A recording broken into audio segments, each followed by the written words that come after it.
Welcome to another episode of the program. Today we're going to talk about what to say when the customer says they got a better deal down the street. So you made the proposal and the customer looks at it and says, well, we've got a better deal down the street. Now when they say that, there's a chance that they might not have a better deal down the street. Remember, buyers are buyers, right? What that means is they might just be fishing. And even if they do have another offer down the street, that doesn't mean that it's better. Remember, if I'm negotiating with you and I want to put you in a position where you have to make a concession to me, all I do is threaten you by saying that I can get a better deal someplace else. Now, it may or may not be true, but how you handle it can make a big difference in what happens with your car deal. Let me explain. When I was a new salesperson, my manager had me handle it all wrong.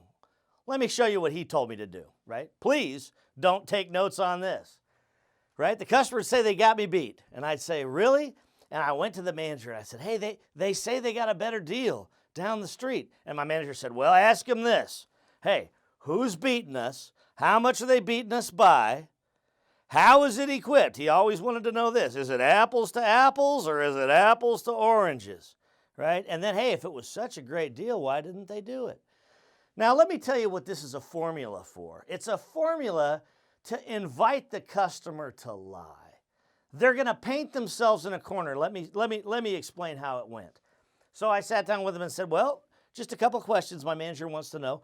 Who's making the better deal? Oh, we'd rather not say. Oh, okay. Well, how much are they beating us by? You could almost feel the meter on the polygraph going wild, you see, because the customers look at each other. Well, it was $4,000, right? I mean, in other words, I asked a stupid question. Hey, I got a stupid answer, right? So I said, who's beating us? And they said, we'd rather not say. I say, how much are they beating us by? And they say, $4,000, right? And so then my next question was, well, how was it equipped? Was it the same car? Guess what they always said? Yeah, it was the exact same car. Or what? That's right, or it had a sunroof and leather. It had equipment mine didn't even have. And then, of course, the last question was, hey, if it was such a great deal, why didn't you do it? And guess what the customer said? Well, we're going to go there and pick it up. That's our next stop. We just wanted to see if you could beat the deal. So now what happens? You go back to the manager and you say, well, I asked them the questions. Who's beating us? They wouldn't say, but how much? They said $4,000. They said it was it had a sunroof and leather, and they're on their way to go pick it up. Guess what my boss used to tell me? He would yell over me to make sure the customer could hear it. Hey, tell them not to walk. Tell them to run. Hey, I heard another one where the manager would say, hey, tell them to get me one too. Here's the problem with that. Yeah, we know they're lying, and yeah, that's fine. We painted them in a corner. We helped them do it. But who makes the car deal? Yeah, not us. Because the customer can't save face and still make a deal. Right? Their lie has now been magnified. It's like if you took a little dot, right? And then you took a magnifying glass and moved it away, the dot gets bigger. It's like dropping a piece of marinara on your shirt when you're at lunch, and then you try to clean it off, it just gets worse. See, all I did is I took a bad situation and I magnified it. This technique, although commonly used, is counterproductive. Doesn't work at all, right? It makes the customer, it puts the customer in a position where they cannot save face, they paint themselves in a corner, and they have to leave without a car deal. And, you might be sitting on the side of the building, playing with your cell phone, saying, hey, that guy was just lying. He'll never get that deal. You're right, but you didn't get a deal either. So what do you do? Well, somebody taught me this quite a little while ago, and I'll tell you, it works like a charm. Instead of asking them about the math and inviting them to lie and paint themselves in a corner, change what you say. The customer says, hey, I've got a better deal down the street. Try this. There's a lot of deals out there. Sometimes it's hard to keep track of all of them. But let me ask you something, Mr. Customer. If the money was the same, who would you rather do business with? And I'm going to tell you, 99% of the time, they're going to say you. And the other 1%, you just follow the same path. Listen to how this sounds. Hey, I know there's a lot of deals out there. Sometimes it's hard to keep track of all of them. But if the money was the same, who would you rather do business with? They're going to say you. And now, instead of having to paint themselves in a corner, they get to justify why they want to buy from you. You invite them to go down a completely different path psychologically. So you say, hey, if the money was the same, who would you rather do business with? I didn't ask him about the money. I didn't ask him to lie to me and tell me how much they're being beat by. I didn't ask them to talk to me about the equipment of the deal or why they didn't do it. All I said was, if the money was the same, who would you rather buy from? The customer says you. And I say, really, why? Now they're going to fill in the blank and help you close them.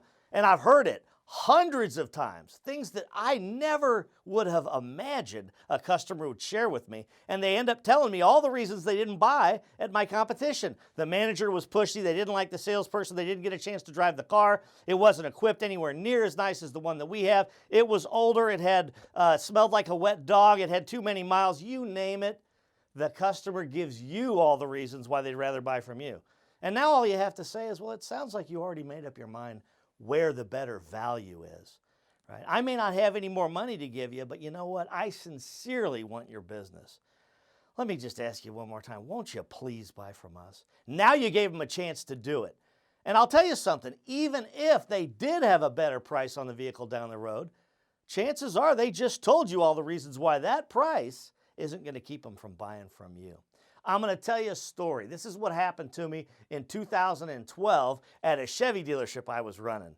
True story. The customer apparently told somebody who went fishing with the wrong bait that they had a better deal by, listen to this, $13,000. Yeah, it was a Chevy Silverado truck, brand new. Now, there was no way the other dealer was beating us by 13 grand. But when the salesperson asked the wrong question, really, who's beating us? Really, how much are they beating us by? The customer said an amazing lie, $13,000. Well, they came to me and they said, hey, Neil, you want to talk to our customer? He says he's got a better deal. He says they're beating us by 13 grand. I said, my God, who asked them that? What a mistake. I said, no problem. I'll go talk to him. So I went out and I said, hey, Mr. Customer, I understand that you're looking at a Silverado and that we've got a deal on the table and we've made you an offer. I also understand that you looked at another vehicle at another dealership. Let me ask you this. If the money was the same, who would you rather do business with? He said, I'd rather do business with you. I said, why? He said, because I don't want to go back there. I looked at him, I said, well, it sounds to me like you already know what you want to do. Let me help you. I don't have money to give you, but I want to sincerely thank you in advance for choosing us. It makes a difference to me. He said, will you throw in a bedliner? I looked at him for about 10 long seconds and I said, if you'll do it right now, I will. He shook my hand. Now, unless bedliners cost $13,000 at the competition, was the customer lying when he originally answered a stupid question that somebody asked him? You bet he was. But I didn't make him repeat it. I didn't make him paint himself into a corner. He got a chance to save face and buy the car. Remember, when they tell you they got a better deal, one little sentence will get you out of the hot water. Hey, if the money was the same, who would you rather do business with? See if it works for you.